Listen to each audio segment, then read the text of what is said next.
I had to turn down my heater because my heater makes weird noises. Like it sounds like Morse code. So I turned it down and I have my heating pad on my legs so I don't freeze. So yeah, that's just a little tidbit. All right, Just for fun. cool. I'll make sure to not refer to it. So, how's that heating pad? I mean, you could. I mean, I don't mind. I don't mind. I mean, some people say ghetto. I say resourceful. I mean, yeah, that is resourceful. Wild resourceful.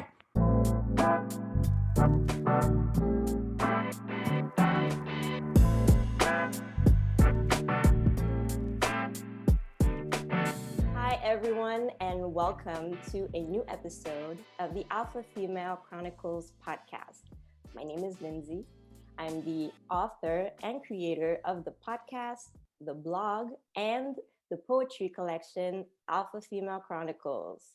The book is available on Amazon, at Barnes& and Noble, and on the Friesen Press website. Today, I have Jason McKoy as a guest. Hi, Jason. What's up? I'm really happy to have you on the podcast. Jason has a podcast called What is Black? Could you tell us a bit more about your podcast? Absolutely.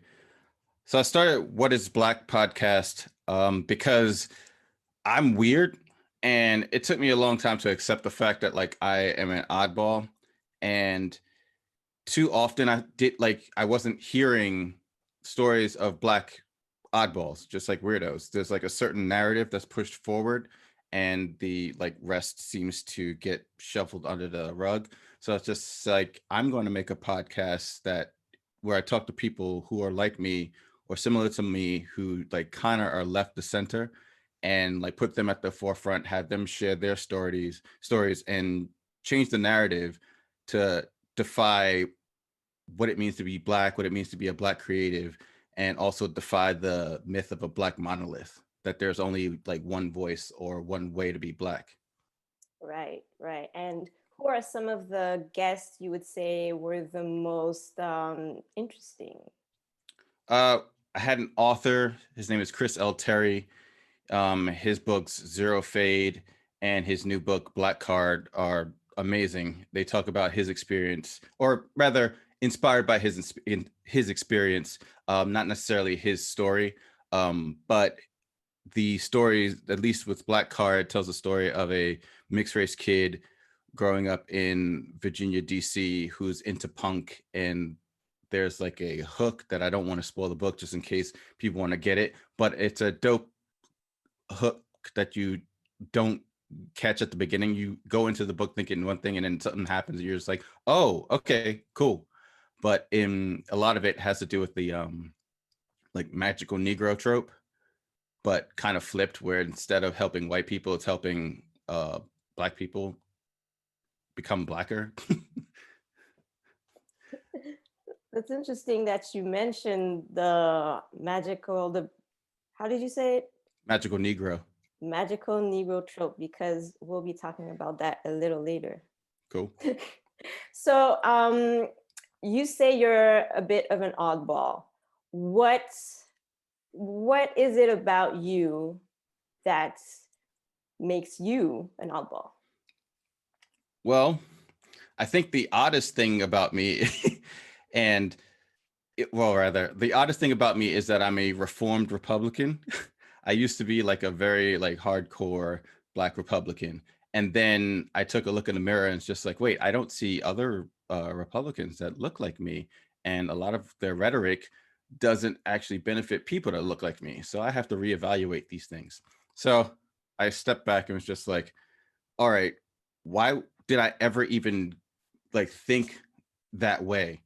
And through the course of that, and just like, living my life, I realized it's just like, it's not that I'm necessarily think like conservatively. It's just like, I think the way that I think, and accepting that I think the way that I think was difficult.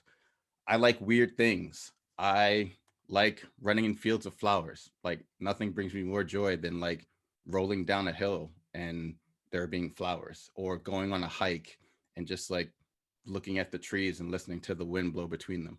I like playing video games. I like being by myself. I like playing role playing games. I like playing tabletop role playing games. Dungeons and Dragons is like one of my favorite things to do. I like H.P. Lovecraft, reading Lovecraft stories, even though he was wild racist. I just like to do weird things. I don't like to be limited by people telling me that I can't do those things. And so I think like that weirdness or that oddness that I've feel like I have described myself and developed is because there was a friction between the things that I was interested in and the things that I was told as a black man that I should be interested in. Right, right. I dig it. That part about you running through fields of flowers, I mean, I could see it. Like, and that's something like for real, it sounds really nice.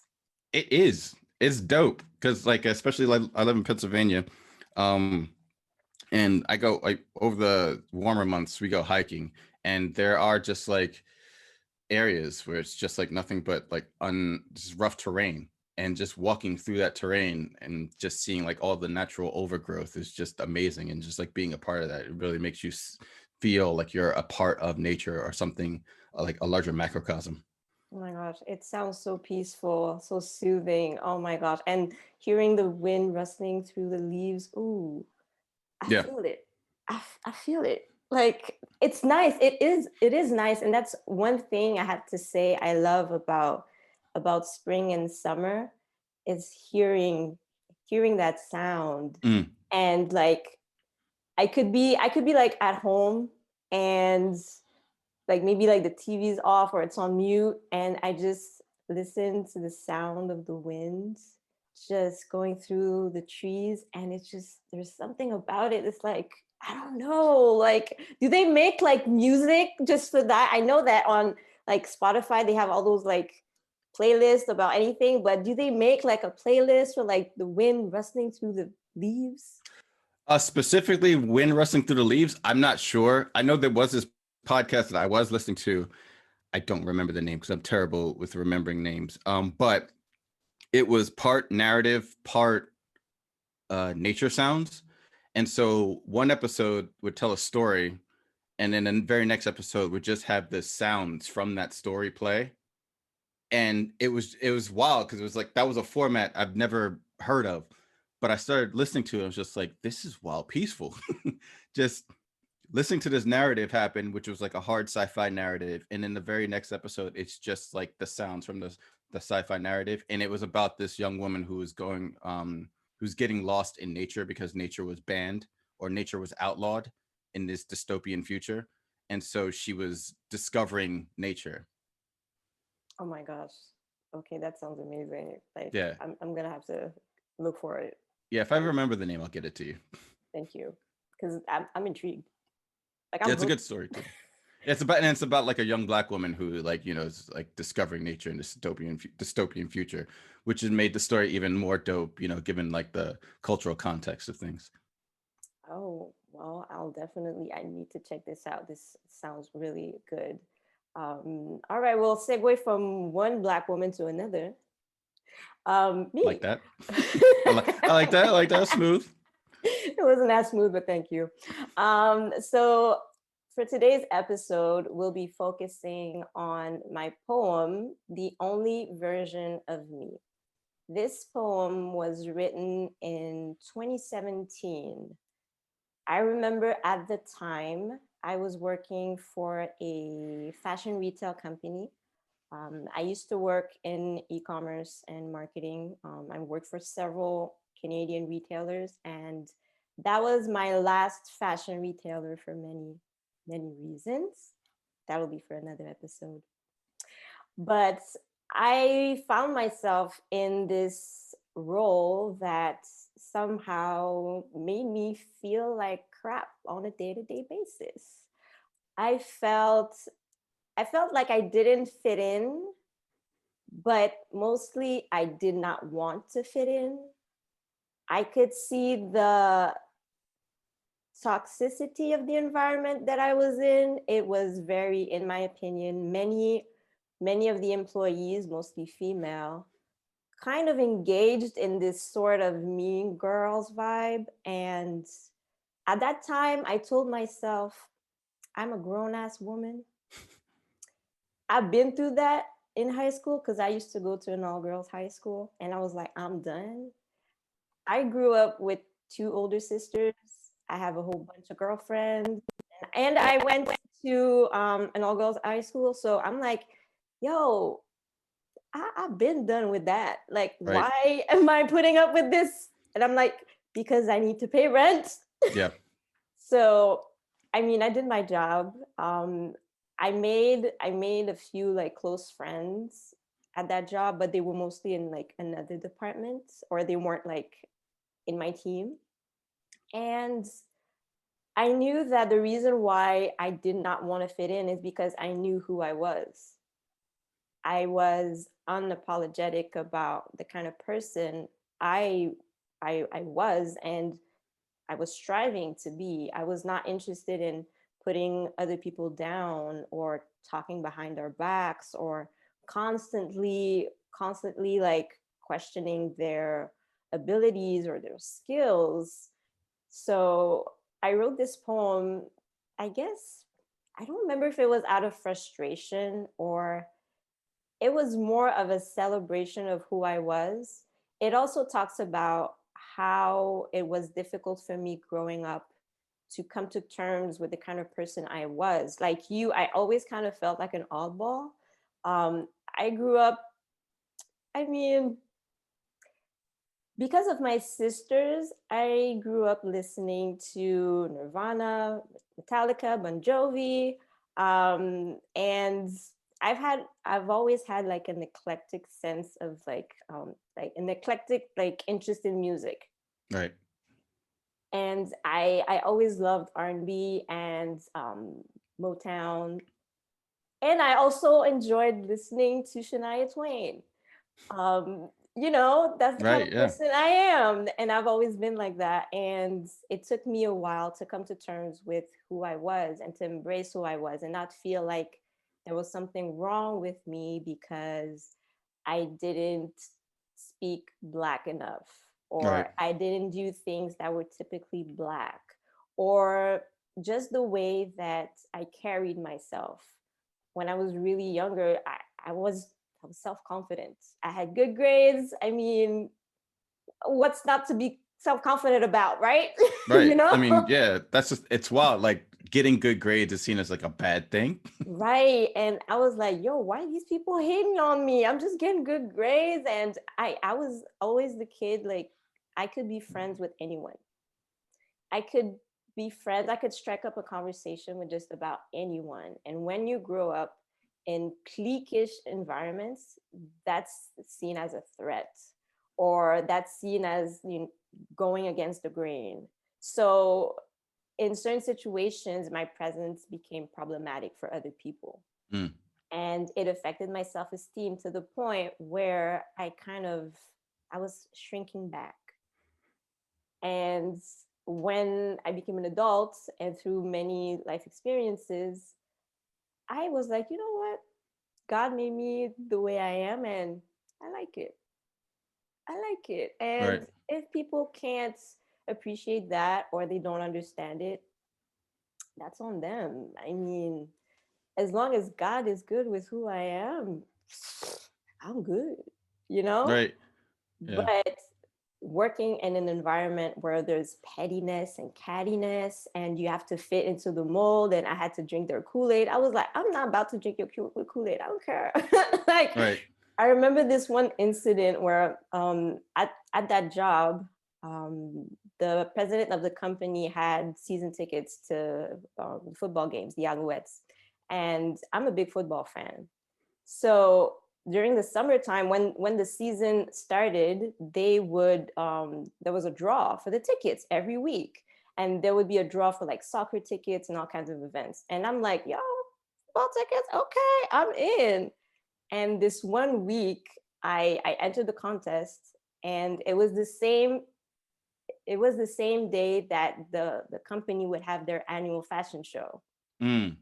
And I'm like, I used to work at a online publications. So I've been to fashion shows before, been there, done that, bought the t-shirt, burned the t-shirt, whatever.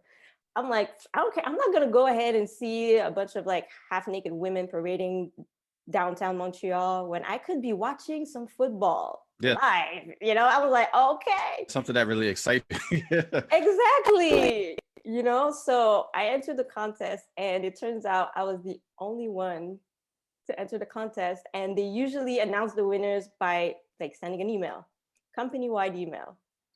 So everybody knew that Lindsay didn't want to go to the fashion show. She wanted to go watch the Alouettes. And I was like, I don't care. Yeah. I mean, ultimately, that's like, you have to come to a point where you're comfortable saying that, like, I just don't give a shit anymore. And it's as humans, like, we strive for this acceptance into a group, because in a group you're safe. Like, you have people that have your back. You have people that will protect you or like stand up for you if something goes wrong. So like this idea of just like, I have to fit in with this group for, protection is at the front of it. And then it's like, I have to also feel like community, since we're social animals. Like, there's this sense of community that we feel we need to be a part of on like on an emotional level. So usually, like, when we find like a group, we tend to like say like, oh, okay, I want to be a part of that group. And slowly we start to like self manipulate ourselves to thinking like, well, the group is like this, that like they have, this these things about them, like I want to adopt those things too, so that I can fit in and I don't stand out because I need to be a part of a group. And then you reach a certain point where it's just like, fuck this group, this isn't me anymore. And like, I'll just like, I can be my own group until I attract to the people that I actually enjoy being in the company of, and Absolutely. like the things that I like watching football instead of going to a fashion show. Absolutely. And the weirdest thing is that in my previous jobs, I've worked I worked for 3.5 years in this one company. I used to work at the head office of Yellow Pages. I was working in the copywriting team, and it felt like a family because everybody had their quirks, right? Mm. Everybody was like on some level of craziness, and we all embraced it, and it was okay because we kind of became a family. And it was easy for me to belong to that group because everybody was crazy on some level. I'm like, oh, cool, Right. it felt good. And the job that I did after that, it was kind of like the same thing, kind of like the same vibe. Everybody had their quirks, and it was so easy to feel like I belong there. And we made it easy for every new employee to feel like they belonged. Right. So when I started that job at that fashion company, I was kind of expecting the same thing, right? Right. Because I just that's how a workplace is usually. Like, people take you in, some people take you under their wing, and then slowly but surely you're part of the team and kind of feel like family. I was expecting that, but I did see that some people had that experience because, and the reason why they had that experience is because they drank the Kool-Aid. Mm. And I'm like, I'm too grown for this. It's not that I don't need y'all. I'm gonna be professional. I'm gonna come in, do my job, and at the end of the day, I'm like punching out mentally, and I'm going home, and that's it. But these people, like, I don't know, it's just they weren't. I guess our personalities were not compatible, but I did not go out of my way to make them accept me because I was like, I'm not gonna beg for someone's acceptance. They either accept me for who I am or they don't. Right. And I was okay with that, even though I knew that it did not work in my favor professionally. But I knew who I was, and I did not want to compromise who I was or my values. That's like another wild bit, is just that compromise that we feel that we have to make, especially when we're talking about like in the professional sphere, because we tie so much value to fitting into this group with being able to continue to make money or make a living. So it's just like, well, shit, if I don't drink this Kool-Aid, even though it's wild sweet, flavor I don't like, probably give me diabetes, I'm going to continue drinking the Kool-Aid because everybody else is drinking the Kool-Aid and I have to survive. Like I need to keep this job or continue working with these people. So this is the only way I can think of continuing this relationship is by making certain compromises. When it's just like you shouldn't have to make those compromises. Everybody should just accept everybody like where they're at and want to lift each other up and grow. But unfortunately, it turns into crabs in a barrel. Right, right. And it's just watching other people coming into that company and bending over backwards to try to fit in and get their approval, and then being in situations where I had to listen to other people talk behind the new employees' back, making fun of them. I thought, yo, that's messed up. Yep. Are we 12? Yeah. Are we 12? We're talking about grown women here. We're talking about grown women in like mid 20s, late 20s, early 30s, and all of that. Oh yeah, they tend like grown people tend to be the worst, like worse than high school. It's just to me is this it puzzles the mind. It puzzles the mind, and at some point, I asked myself, is there something wrong with me? Yep. Like that self-reflective, like, oh wait, maybe I'm the problem. right? Yeah. Right. So that was my experience, and that was the mood that I was in when I wrote that poem. And I have to say that the poem, like I mentioned earlier, is a sort of celebration of who I am. I've finally come to terms with who I am, and not just come to terms, but embrace who I am. Right. All my quirks, all my flaws, all the things that I'm passionate about. I was kind of stating how proud I am of who I've become. And in a way, that poem is sort of like a proclamation and a way for people to know that they can't take that away from me anymore, Right. that it's mine and I claim it. Yeah, and that's why I like when you sent this to me, I was just like, oh, this is dope. Yeah, I can definitely like riff on this because and like, well, two things. Like you said that like coming to terms and then embracing, and it's important that we discern or delineate the two because it's just like coming to terms is just like a step.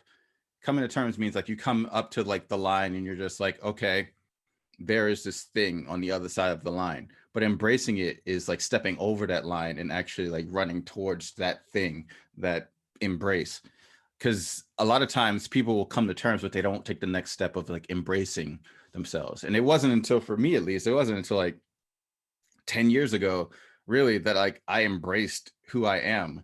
Like I was fishing for a group to belong to because I always felt like different. In high school, I felt my most comfortable, but even still I wasn't like comfortable because I found a group of other kids who like, you know, played Dungeons and Dragons and liked the same things that I liked, which is like we listened to Nirvana too, and Metallica, and then I even started like listening to death metal and getting into Cannibal Corpse and all those other groups, and that's what like that led to getting into skateboarding and just doing all types of quote unquote unblack things or non-black things.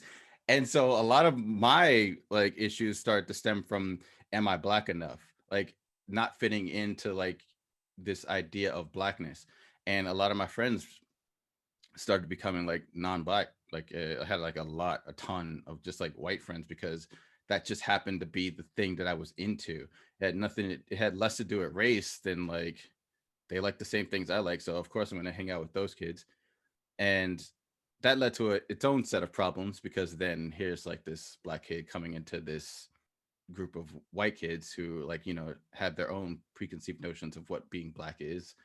And even in those circles where we had lots of things in common, I felt I had to snuff out a large portion of my flame in order to fit in. Like I felt I didn't feel comfortable stepping up saying like, yo, what you said was wrong or ill. It's just like I had to keep that quiet because this was my group of friends or this was the group of people that I was working with. And without them, I'll have nothing. And that's convincing myself of that was the wildest, that I would have nothing if I didn't have this group of people to be around. And that lasted through my 30s, even, where as an adult, I was like choosing certain people to hang out with or continuing to hang out with them, even when I didn't want to. And that's not to say that they weren't great friends. They were absolutely were like great people and great friends. But at the same time, if I'm being honest with myself, I snuffed out a large portion of myself. Like they only got to see a fraction of me because I was afraid to shine. So like the very first line in the poem, for too many years I dimmed my light. I was like, yep, I know that feeling. Like I dimmed my light because everybody, at least I had, like, while I do believe that everybody has a role, you don't have to stick, you can defy that role too. Like part of the role is defying that role. So if you're the X in your group, sometimes you could be the Y. Like that's just who you are. We're dynamic as a species. And once we start losing that idea that everything has like a nuance to it, that's when everything goes to shit.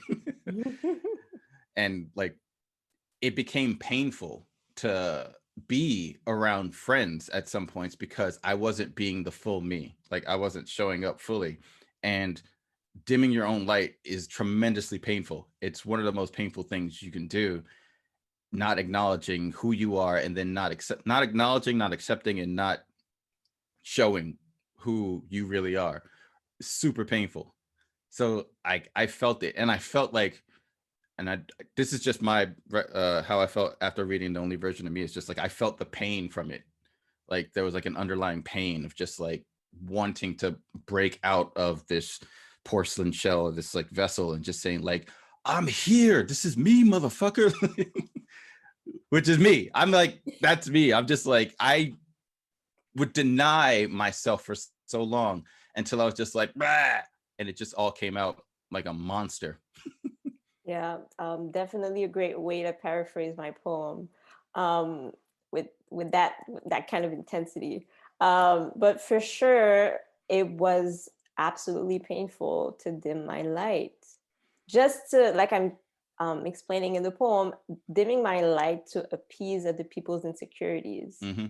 And that's messed up because I'm like, Yeah. yo, if you dealing with insecurities, that's a you problem. Yeah. And that's the thing though, is people take those insecurities and then project them onto other people. Like they project them onto you. It's like it's their insecurity, but it's too difficult to deal with it themselves. So I'm going to make this problem about you.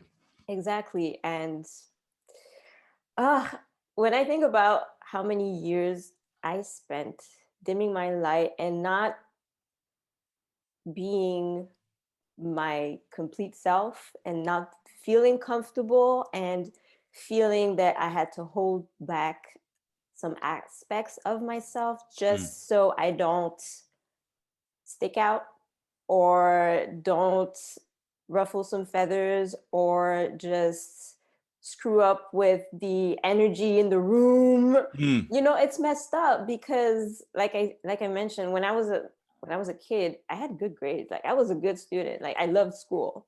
Like mm. I'm a bookworm. I love to read. I love to write. You know, I love school. You know, Right. and I had good grades, and my parents were encouraging me to get good grades. So I'm like, okay. But then I had this personality that was kind of like, I don't know, quirky. Mm, But then when you come across some people who, I don't want to say they're bland or they're blah, but they lack that pizzazz. mm. And all of a sudden, like, oh, she's always talking. Oh, she's always the center of attention. Like, Right. I'm not trying to be the center of attention. It's just, I don't know. And that's something that happens with, I think, certain people. They have that kind of light in them Mm-hmm. and it emanates, and either people are attracted to it or they get like offended by it. And it's just, there are two reactions possible to someone who emanates that kind of light. And I've had to deal with the negative side of that, where people would say stuff like, oh, she's always trying to get attention. Oh, there she goes again talking about the last A she got, or the last time she got 95%, or blah blah blah. I'm like, yo, I'm Mm, just like celebrating a win, like. But that, for certain people, it is problematic. It bothers them. It irritates them to see other people shine. absolutely. Yeah, it's like people are like wind. So if you're a fire or a flame, the wind could either provide oxygen for you to grow and flourish, or it could try to snuff you out. And like really, like that's it. And too often, I mean, more often than not, rather, the wind tries to snuff you out. Like it just blows really hard and tries to like extinguish you. And it's an unfortunate thing because I feel like, especially in Western society, it's just nerds get shit done. Like weird people actually are the ones who like push society forward. Like yes, everybody has a role and it's required in order for society to function completely. But too often than not, especially in the West, we tend to associate certain things with weakness. Like being smart is weak, being strong is strong, but being smart is weak. Liking to read books is weak. Playing Dungeons and Dragons is weak. You should be playing football and not Dungeons and Dragons. It's just like, well, why not both? But there's this dichotomy that the like living in like this culture set up where it's just like you have to be either or. So you're either part of this group and dress like us and talk like us and think like us, or you're other and we don't want to have anything to do with you anymore. So Yeah. we're just going to make fun of you. Yeah, the concept of the other, it's something that's interesting. I studied in English literature. I have a bachelor's degree in English literature, and I focused on what I call literature of the oppressed, Mm, which is post-colonial literature. So the concept of the other, that trope is associated with the colonized, right? absolutely. Where the white figure, the white person, the colonizer is the person, and anything else is the other, Right. right?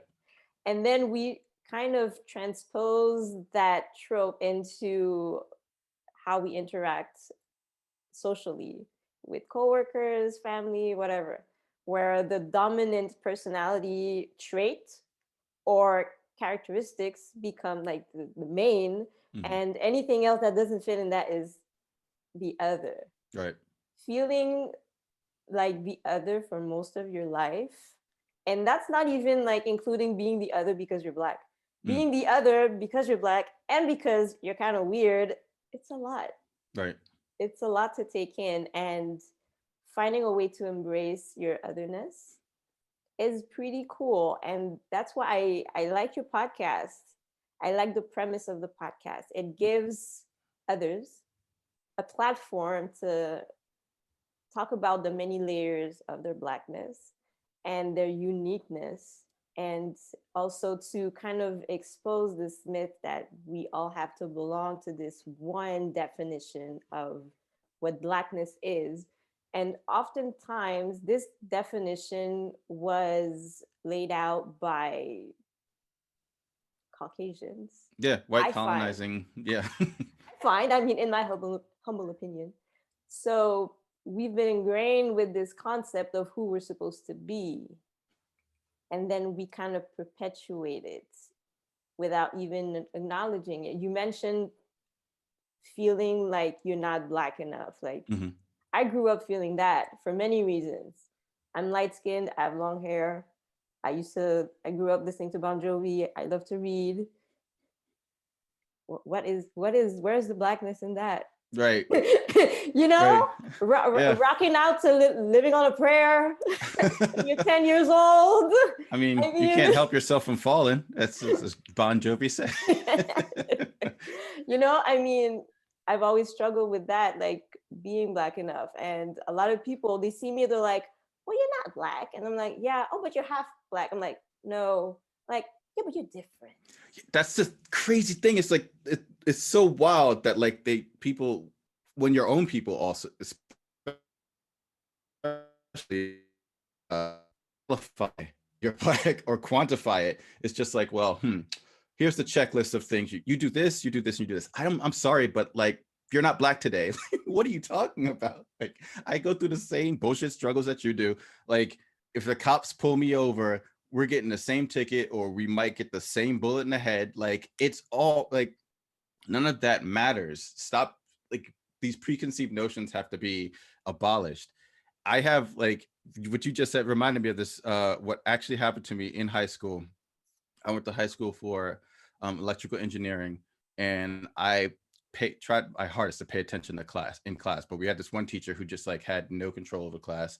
He was uh, like Russian and spoke with a thick Russian accent, and he looked like a mad scientist. Like, so it didn't help his cause, and nobody paid attention in class. But like, I tried my best to pay attention to class because I actually wanted to pass, and I was a nerd, am a nerd geek. And I sat next to this white kid. So the white kid like lived the stereotypical black existence. I say that in that he, he wore the outfit. He had the uniform, the hood uniform. And he sat next to me in class. So I'm doing my work, and he's asking me all these questions, and I'm just like just trying to have a conversation with me, and I'm just like, yo, I'm trying to focus. And white kid, blue eyes, blonde, said, "What kind of nigga are you?" And that was a defining moment in my life, when this white kid asked me what kind of nigga I was. And I'm just like, holy shit. It's just like stars started flying past me. I started moving at light speed. It's just like I saw the birth of the world, from a speck of dust to the Big Bang to like apes fighting like an obelisk. Like, all that just like ran through my head in a split second. And I was just like, holy shit, this white kid is questioning my blackness. And I could not, like, to this day, like, I think about that moment. It's just like, there are so many ways in the multiverse that I could have responded to that. And the only thing I could think of is just like, I'm the type of nigga that pays attention in class. And like, that's all I could like think of to say to him. Um, in another universe, I might have just decked him. Uh, in another universe, I might have just like not even paid attention to him and kept, but like, that's what I chose to say at that moment. And it was just like, it still sticks with me to this day. And like, that was probably one of my most defining moments, I like to think. Because it just like, how do your world, my world got so rocked by a simple ass question, which is the most complex question ever. I'm just, I am flabbergasted. The audacity, the caucasity. Yes, absolute caucasity. I mean, I can't even imagine how I would have reacted. I've been in, I can't say similar situations because that's extreme. But I've been in so many situations where people question my blackness, black people, white people, and they would just like look at me and think about the person that I am, and they're like, "And you're black?" Mm-hmm. I don't know many black people who have a bachelor's degree in English literature. And Well, you just met one. you I, you have a bachelor's I degree in do. English I literature. Yeah, I have a bachelor's degree in, well, not literature, bachelor's degree in English, with a concentration in film theory and film studies. Oh, that's pretty dope. Right. That's So, but dope. like, we had to take all the same classes, like the same literature classes as the literature majors, plus classes on film and developing scripts to screen. Oh, that's dope. Did you read Beowulf? Yep. I read parts of it. I loved all that stuff, like Beowulf, Sir Gawain and the Green Knight. Like, we read like all that, and I loved it because, again, I was in the Dungeons and Dragons, so all that type of stuff was just like, food, Right. fuel for my fire. Right. Yeah, Did you read the Canterbury so I really Tales? dug it. I don't think I finished it. No, who did? I think I clip noted that. Yeah, exactly. That's why clip notes were invented. The only Just for the thing, Canterbury Tales. yeah, the only thing I remember reading is The Wife of Bath. That's all, because I thought she was Mhm. dope. I thought she was a Yeah. G. I thought she was dope. She made me laugh. Like I had to read the like Spark Notes, dumbed down English version Mm-hmm. of The Wife of Bath to get it, and I was like, yo, she dope. Right. But yeah. So yeah, we're not many. I would say. I mean, I don't know. I don't know if there's like a Facebook group out there for like Black people in English literature. I'm not aware of that. There should be. Should be. It makes for great conversations. You Absolutely. know, sharing our woes. Yeah. There were like But probably 3 people in my entire class that were like Black, and I out of a class of like countless. I think we may have been 4 or 5. I think. Right. Maybe more. And every time I would see like a Black person come in, I was I know. oh, nice. Yep. Did the what's it?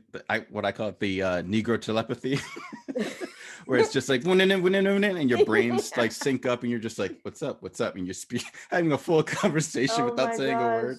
Yeah, we've had I think we've had a few of those in class. And I have to mention this because this was crazy. I had First Nations literature class.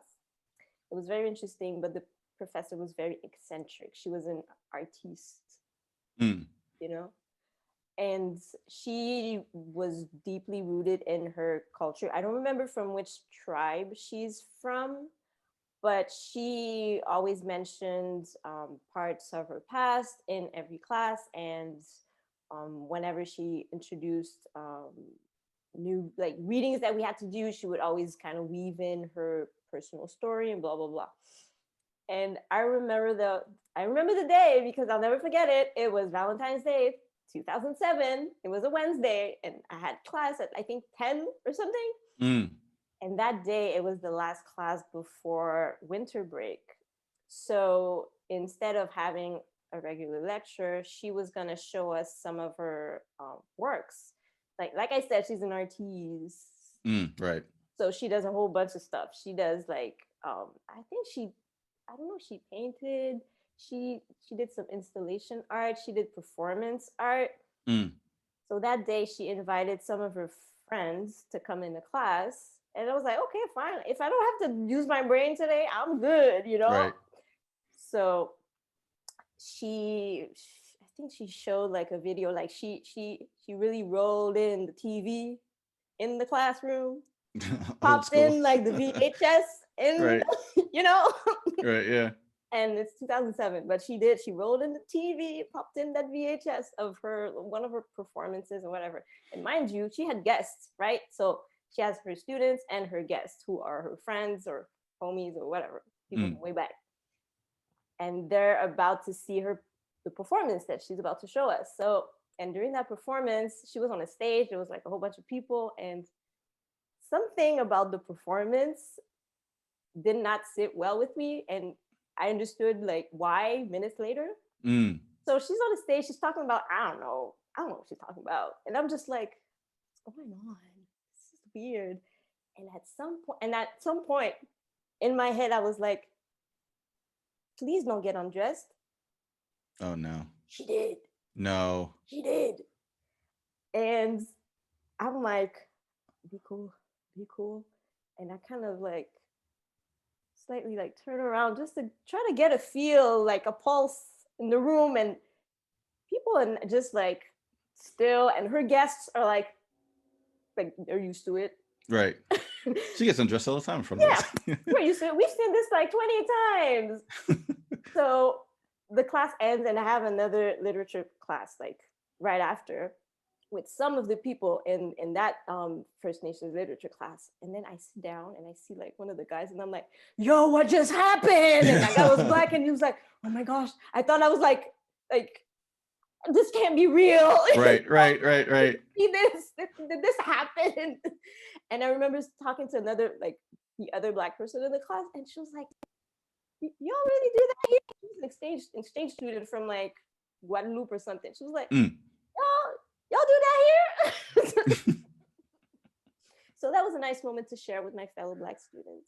Yes, I like those moments are just like they're so comforting. It's like putting on like a nice scarf or blanket and just like yes, we we were on the same page at that moment. It was just like a collective the fuck. Yeah, and at first I was like, yo, I gotta be the only one who saw this because nobody's like freaking out. Nobody's like clutching their pearls. Right. And I'm like, did I imagine that? And then like the guy I spoke to, that guy, is like, no, I saw it too. You didn't, you didn't make this up. It happened. Right. It happened. So yeah, it's nice to have when you feel like the other in certain situations. It's nice to get together to Yeah. share our experiences. Exactly. Yeah. Because like I mean, even being the like in being the other, like you need to build a community. Like you need to be with other people like you, or just like you need to be able to share similar experiences, even if they're different backgrounds or like wherever you come from or whatever across the diaspora. It's just like there's still shared experiences that it's nice to just come together and talk about and like just like commune.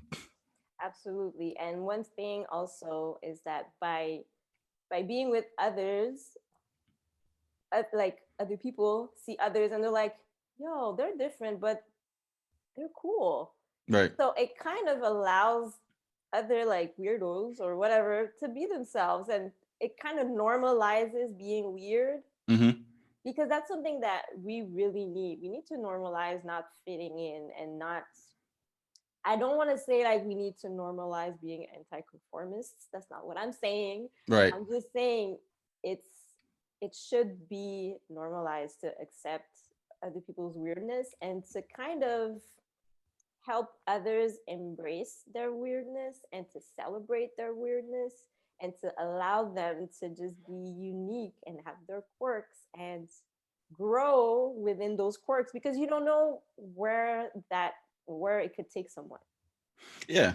And I don't understand like I feel like part of it is there's a certain curiosity, at least on some level. There's like a curiosity towards the person with all the quirks, or the person like the weirdo, where it's like somebody wants to ask you, it's like, yo, why are you doing this? Or like, what are you doing?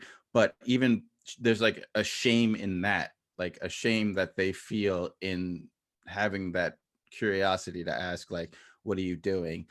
And they could be genuinely interested in it, but because there's something in them that's just like, nah, you off. I'm not even gonna fuck with you on that level. I just saw the movie The Last Black Man in San Francisco. Tremendous movie. And there was a part in it where the main character was boys with one of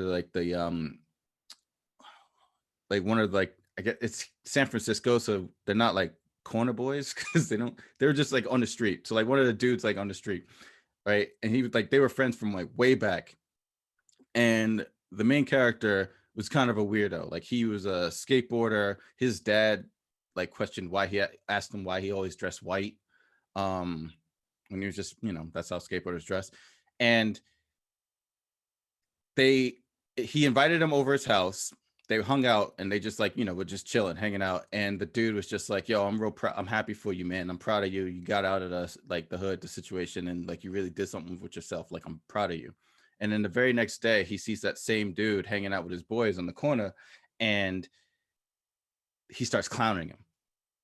Like yesterday he was saying how proud of him he was. And then the next day he was just like clowning him in front of his boys. And it's just like, it's that thing where it's just like, in around other people around like that clique, it's just like I have to be a part of that clique, but really I'm proud of you, or I want to be like you, I want to get like you, but I can't show that, because then that's like allowing that tenderness, even that tenderness of just saying like, yo bruh, I love you, man, like, yo, what you doing is dope. Like that scene maybe as weak, I don't have all the answers, but like seen as like a weakness, or just like a vulnerability, which I'm not vulnerable, so like a front is thrown up, and it says like it's mostly to do with masculine energy, but like it happens across like masculine, feminine, whatever. And it's just so weird because I never understood that. Like I was always the type of person who's just like, that's interesting. I want to know more about that. So I would ask, or I would just like research it myself. And I say always, when I say always, I mean in my adult life, because as a teenager, I did the same shit. Like I would make fun of people who are like, I was actually genuinely interested in knowing more about. And it's unfortunate. You just have to grow out of that bullshit. Definitely. I love the fact that you mentioned vulnerability because in being yourself in front of others, you are vulnerable It's the most because vulnerable thing you could do. absolutely. And for many people, myself included, it's very challenging because you always dread the judgment of Mm, others. But in being yourself, as crazy or weird or nerdy that you are being vulnerable and you're showing your vulnerability to other people. And in a way, you're letting people into your world and mm, you're allowing other people to feel comfortable being vulnerable. Like you're telling them, hey, you can be yourself around me. You can be right. as weird or weirder than me around me, and that's cool. So that's in a way allowing yourself to be yourself and to be vulnerable is a type of self-care. Yeah, absolutely. It's crazy, but it is a type of self-care. Yeah, um absolutely. Like, and I'm glad you brought that because it's like how much of an effect it has on your mental health when you don't allow yourself to be vulnerable. Like you would think the opposite. Like if you allow yourself to be vulnerable, that's when people can strike. But it's just like it's the opposite. It's like when you throw up so many walls or don't allow yourself to be vulnerable, that's when you're at your most fragile. And like um I think it was after in university, I tried to take my own life, and it was because I reached a point where like I just couldn't bear my own existence anymore. Like I was just confused and I was lost, and I didn't know like, well, what is Jason? What is the purpose of Jason? And I was just like trying to figure like all these thoughts out, and it reached a head to a point where it's just like I can't exist on this planet. I can't exist in this world anymore. It was just too much for me. I was overwhelmed by everything, and and I thought at first that that was, me being vulnerable, but like those ideas that's of suicide, those intentions actually came because I wasn't being vulnerable. I was throwing up too many guards. I wasn't being my authentic self, and that took its toll on my mental health. And to this day, like I acknowledge that like I live with major depressive disorder and anxiety, and I go to therapy for it, and I take medication for it. And even like reconciling that like was super difficult to me, because again I was just like, well, that means I'm weak, or that means like I'm vulnerable, when it's just like, yo, I'm just trying to make myself stronger.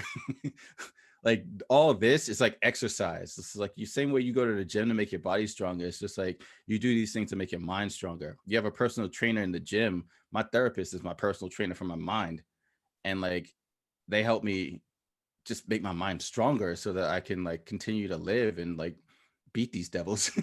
yes, beat that devil. So like, yeah, I would never like, and I was one of those people that would just like therapy, because I grew up thinking that therapy was for white people. Like white people played tennis, white people drank out of highball glasses, and white people went to therapy. Like that is some white people That shit. goes together. Yeah, exactly. All in the same day. That's what they do every day. And like, so that's like, I just grew up with that. So like, I was just like, therapy, man, I don't need therapy. And I mean, there's a historical context of like, psychology and white people fucking with black people's minds. So there's that also. And the first time I actually tried to see a therapist was a horrible experience, because they didn't they didn't know how to deal with me being a young black man with suicidal thoughts as a white therapist. They just couldn't. They're just like, yeah. I just completely fuckled their brain. And so it took time of just like, saying like, nah, I'm good on therapy, I don't have to do it, to like finding the right therapist, which was huge for me, because I had gone through like so many different avenues, and I felt it coming back, like those suicidal thoughts were just like coming back, and I started to hide more of myself. There was like a correlation between me hiding my true self and me wanting to kill myself, and that led to like just drinking and a downward spiral to a point where it's just like I need help. And a friend was just like, yo, you need therapy, like you need to see somebody. And she took me to see uh therapists, like so, like help me get my appointment, everything like that, help set me up. And from then on I was just like, oh, okay, like therapy is not like you see on TV where it's just like, okay, so tell me about your mom. It's about like it's actually about just like, they just ask a bunch of questions. It's just, and it's like help you organize your thoughts in a way where you can just be like, uh okay, now I can function better. At least a good therapist is. I mean, there's a ton of bad therapists out there too, so I'm Right. not trying to say like all therapy is like the end all be all, like, but it helped me, and I know it's helped a lot of people in similar situations. And so you shouldn't be, I don't, there's a shame that's associated with that too. Like, if there's a shame about being physically weak, mentally weak is like 10 times as worse as far as shame goes. Yeah, definitely. And there is shame in the Black community to talk about Mm, mental health issues. I think a lot of it is based on this identity that we've been given. This, I mean, I've talked about it in a previous episode of my podcast. We talked about the strong Black woman mm, ideology. right. Black women are built to put up with other people's crap on a daily basis. They should be able to handle it no matter what, Mm, whether they're tired, sick with the flu, cramps, a deadline, don't matter. You got to put up with it and then move along and be great. mm-hmm. And you mentioned earlier the magical Negro trope, which in a way is a sort of like Superman identity that's kind of transposed on Black men and women, Yeah. because there are Black um, female characters in movies who provide that, insight, that aha moment to Mm-hmm. the main white character, right? Mm-hmm. So as Black men and women, we deal with these two identities that were imposed upon us. And because we're known as a people to be resilient, Mm-hmm. we become victims of our own resilience. Yep. Therefore, oftentimes we'll brush off like, oh, therapy, yeah, I don't need that. I just need a night with my girls, or I just need to go out with my boys, or whatever, do blah blah blah. But we undermine the importance of seeking help for our mental health. Absolutely. And like, it's like you say, like you hit the nail on the head. It's like we do it at detriment, like at our own detriment, like, giving, yes, like there is like a weird history, but with like, experimentation and all this stuff with Black people and psychology and mental health. But it allows for you to just like actually like, get the things out in a way that like you would almost feel shame of saying to your best friend or somebody. Like there's certain things that like even like, with my wife and my best friend, like I can't say out loud, and certain traumas, because like as Black people, we pretty much are born, we inherit trauma and are born with PTSD. Like it's just a fact. Like in this society, we had trauma is in our DNA, and like PTSD is something that we come out the womb experiencing violence. And so that's given that, it's just like even turning to like, turning to your friends and talking about it with your friends, it's like it's a sensitive subject because there's that judgment, that comes as like, well, I don't want my friends to think that I'm crazy or some shit like that.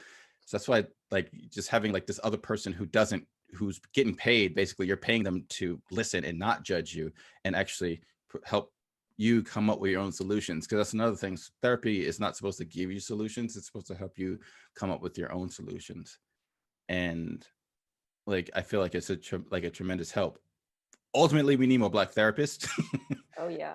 because it's difficult talking about certain things with a white therapist unless they actually, in quotes, get it. Hmm. Um, but I've been lucky to have black therapists in my life who have like, helped me through the worst of times. So like, yeah. Yeah, definitely Black therapists can better understand the complexities of the Black experience. Mm-hmm.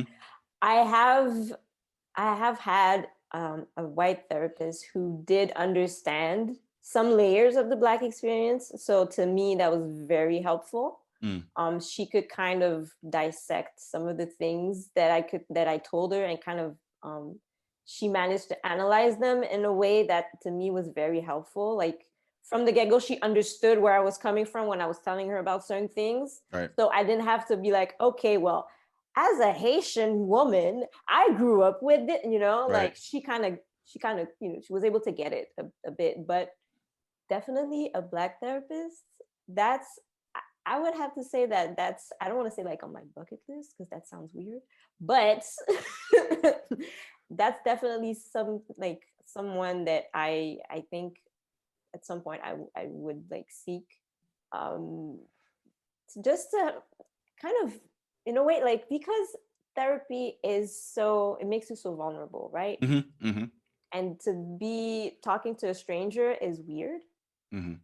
So if you talk to a stranger who maybe had the same experience as you did growing up, it kind of helps, Yeah, absolutely. but it definitely helps to know that there are Black therapists out there who are willing to help other Black people navigate through the muddy waters of the PTSD that we were born into Yeah. and that we're subjected to on a day-to-day basis, and sometimes that we're unaware of, Mm-hmm. you know? Yeah. Yeah, my guard, like once I see, like when I was first introduced to my therapist and saw that they were black, like my guard instantly just went down. It was just, and it was almost like a weight or a burden was just like Mm-hmm. dropped off, and I was just like, all right, cool, I can be open with you, in a way that I sometimes struggle, for lack of a better term, struggle with, when I have a white therapist or a white psych a white psychologist or psychiatrist. One does the drugs and one does just like the talking, and I always get them confused.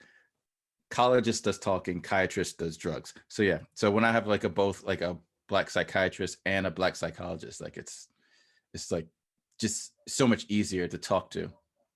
And that's not to say that they don't have their own hangups too, because like there've been instances where I've had been talking with a therapist and they said something and I was just like, well, in my black ass experience, I didn't have that. So you can't make that generalization. And I'm less like, yo, who's a therapist here? Oh my gosh. Talking about like self-care, how do you talk about mental health and self-care with other Black men? Is the conversation awkward? Absolutely, but I feel like it needs to be. Like it has to be awkward because that's the only time that you'll reach the truth. Like you have to be able to put yourself out there, be vulnerable, and then there be some pushback or some challenge to it. And then because with that friction, that's where the fire starts. So if it wasn't, it would be weird. It'd be just basically yelling out into an echo chamber. So while it is awkward, it is fruitful. And I just like put myself out there. I don't care. Like I've stopped as I've gotten older. I started giving less and less of a shit about how people feel about what I say. That's not to say I don't judge myself. I judge myself quite harshly. I'm like my own worst critic, and I have imposter syndrome. But You're like not alone. little thing I start to care less about. Yeah, I mean, yeah, it's like everything, especially like, and I mean, I'm not going to speak for like everybody, but like my imposter syndrome, I feel like most of us have it, and it's something that like black people especially suffer with, and I can't even imagine how much like as a black woman like the imposter syndrome like affects you and other black women. But I forgot where I was going. We were talking about not feeling shame for talking about seeking mental help. Right.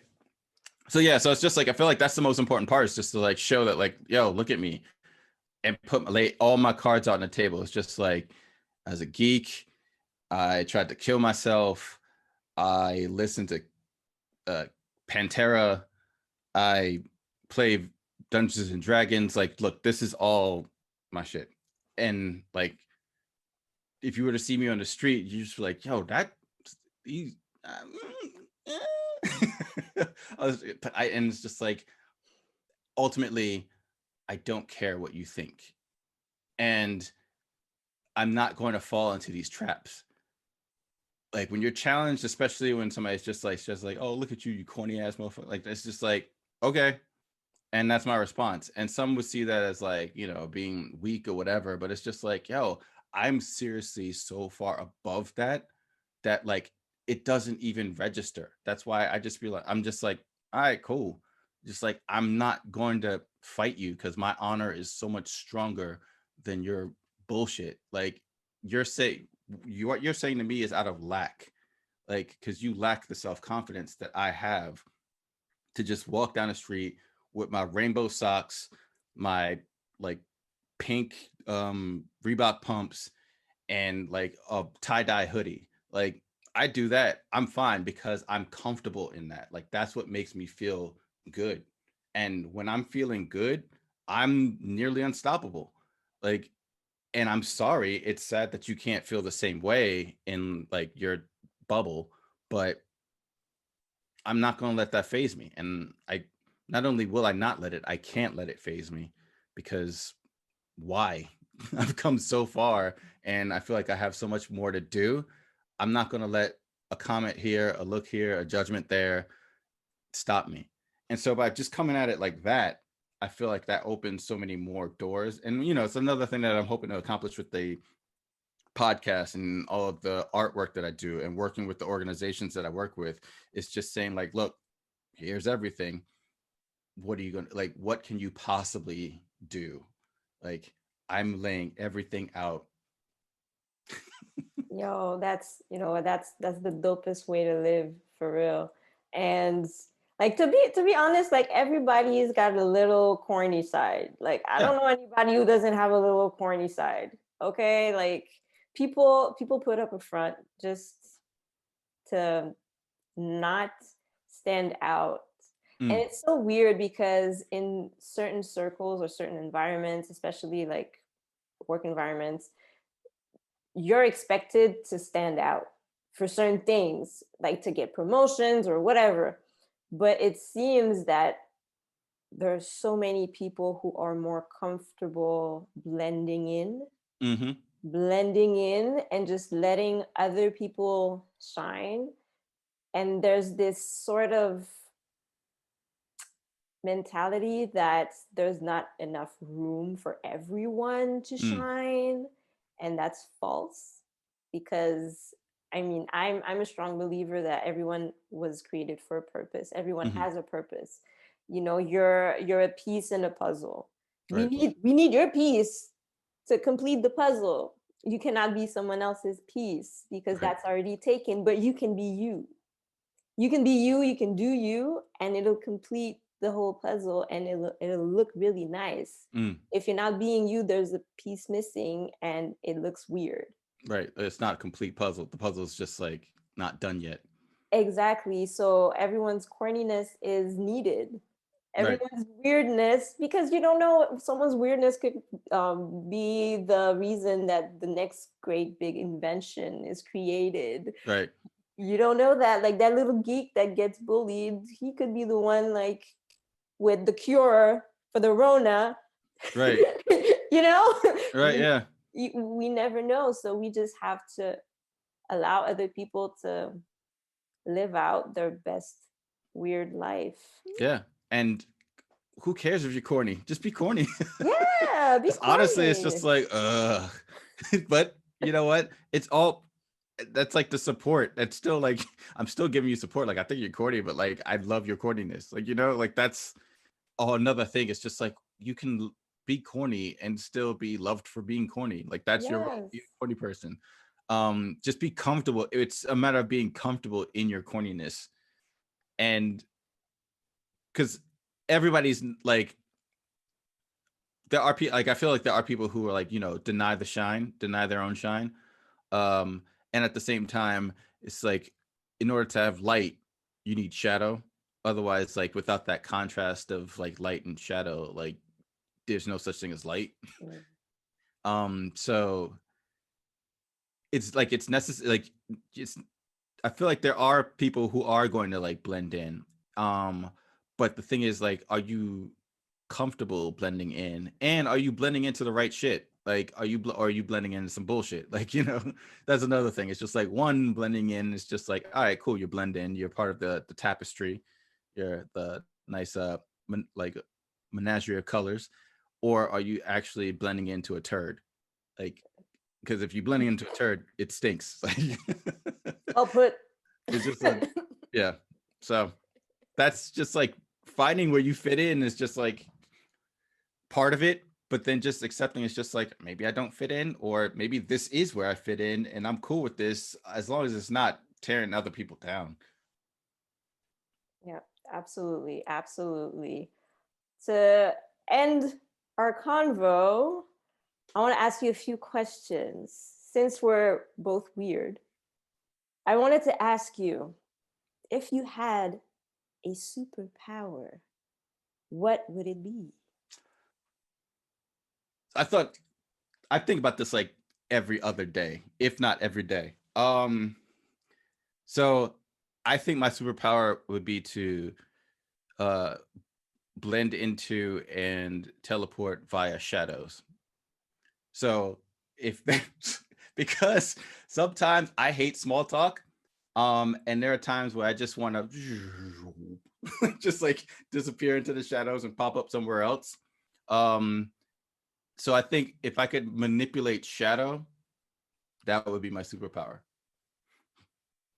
Yo, that's deep, because if I had a superpower, I would teleport, but for different reasons. But I totally get your reasons. Um, I would teleport because I'm just lazy. Like, That's I'm real. just, I'm just like, for real. Like, I may be like, at times, I would say most of the time, I'm not lazy all the time. I would say 95% of me is like workaholic and go getter, and that 5% is really lazy. I am Right. lazy. There are times where I'm in with other people and I'm just too lazy to talk, so I just listen, because Mm, I'm like, yo, talking requires energy right now. I don't want to talk. right. So your explanation of teleporting, because you're like, yo, I can't stand small talk. Let me just like Right. go away somewhere else, is really good. My reason for teleportation is really based on laziness and the price of gas. Yeah. Two very real reasons. Like, Right? laziness, there is power in being lazy. Like, you need to recharge. Exactly. And I need to recharge. I will recharge once I teleport myself back home Right. and not have to deal with traffic. Right. You Yeah. know, it's that simple. Because, and I've been thinking, I always think of, like, not always think about that, but often. Mm, I remember growing up when people would tell us about the future. mm. I was expecting teleportation, Yep. and what a jip. I know. In the year 2000, like, where are we? Like, hello, we're late. our Yes, we got computers in our pockets, but like, they've looked the same for the past 30 years. I mean, you know, there are like scientists out there slacking off because Right. teleportation is not a thing yet. Right. So I'm mad. I mean, yeah, I want my money back. Yeah, yeah. You had me like you had my hopes up for like 35 years. Where's teleportation? Right. I'm mad. Bill Gates, I'm mad at you. Well, he probably has it and just using it for himself. Right? I mean, let's be honest. If I had teleportation, like a device, I wouldn't share it with anybody, because then it's just like everybody like, yo, let me get that teleportation device so I could, like, no, I'm not sharing my teleportation with you. That's true. You're right. My other question, if you could have any career, any like crazy, far fetched career, Mm. what would you choose? This is a good one. Uh, and it's kind of is it okay if I have like if it's a blended career where it's just Yes, like yes, go okay. ahead. So I would be a marine biologist that also manned a lighthouse because I feel like there's like things in like things in the sea yet to be discovered, and it's just like the sea is a mystery to me, and I'm afraid of bodies of water. So to help overcome that fear, it's just like become a marine biologist and study the depths of the ocean to like unravel the mysteries down there. But also work at a lighthouse because it's just like the lighthouse is that beacon at sea. And so it's just like living that life, but also the solitariness of it. It's just like you and maybe a few other people around this lighthouse, and that's it. If I didn't have to deal with people, I'd be great. If I got paid not to deal with people, absolutely tremendous. That would be my favorite job. And it's just like a lighthouse keeper. I go up the lighthouse, like turn it on, guide ships, and just be like, yeah, I did that. All those people didn't die because I did my job. And then I would just go back to my house and play video games. Yo, that sounds dope. You'd be at one with the sea Yep. and the elements and the peacefulness of the elements. No, Yeah. that sounds so calming, and it's calming, it's purposeful. Like you maintain your peace, you help others kind of maintain their peace by not dying, Right. you know? Yeah. It's So just like, I mean, and you can't like the only way you could be at fault is if you don't do your job. So as long as I'm doing my job, no, it's not my fault. Like nothing is really my fault. Like I turned this on saying like, hey, there's land here. Don't crash into this shit. And if you crash into this shit, that's your fault. Like I didn't do that. Like how could you not see the light? ooh, that's deep. How could you not see the light? Yeah, it all comes full circle. Yo, this is good. Oh my gosh. So I my dream career, dream job, or whatever. I've always been interested in like private investigators, Mm. detectives. So my dream job would be private detective or spy. Mm. Because I don't know. I got that intuition about people, and I love to do research. Right. So combining these two, I'm a very analytical person. So I like to analyze evidence and circumstances and Mm. backgrounds. And it would, to me, like if I could one day be an investigator or Mm. even a spy, because I grew up like watching a lot of like I grew up watching Murder She Wrote, Oh, Columbo, classic. um, Law and Order, Yep. reading like detective stories. I mean, Yeah. I grew up on that, so to me, it's like normal, you know. I think the other day I was talking to someone, and I love to watch Catfish because that's good. Mm. So, and I was telling someone like that a guy tried to catfish me, and then I was like, oh yeah, this guy slid into my DMs, and I could tell that it was a catfish because of the bad grammar. Right. And I was like, so I did what I usually do, which is Google image search. And I told that to my friend, was like, what? You know how to do that? I'm like, yeah. Who does it? Google's your friend. Who does it? I mean, I Right. that's what I do. I do background searches on people all the time. Right. To me, that's normal. Like, don't people do that on a regular basis? Yeah. I mean, it's just to me, I find it so I don't know because I've watched so many shows and read so many books that glamorize private Hmm. investigations Yeah. and spies. So there is a glamorous aspect to it that Hollywood has provided, but I know that it's a gritty work. Yep. I used to watch a lot of investigative shows, and there was this one show based in the province of Quebec, and I would watch that every Friday at 7. Like it was like my show. I would watch it. I was like 10, 11, or whatever.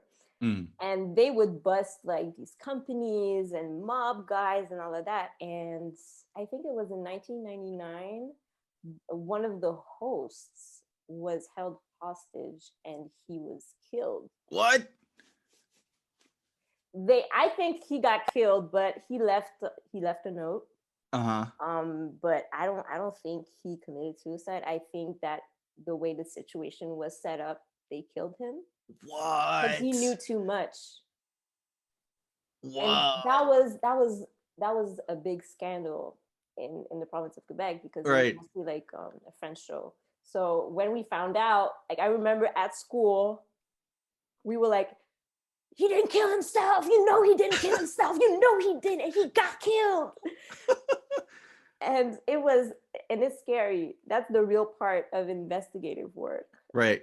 The death threats and having like I don't want to wake up to like a dead animal next to me or something. Or Right. The horse's head. right. I'm not into cement shoes. So it's real work.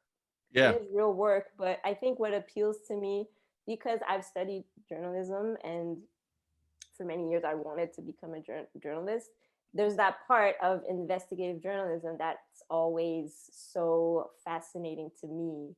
Mm. And the detective work. So I'm like, yo, this is deep, like discovering things and just like digging deep into a story and just finding out like all sorts of scandals and all of that.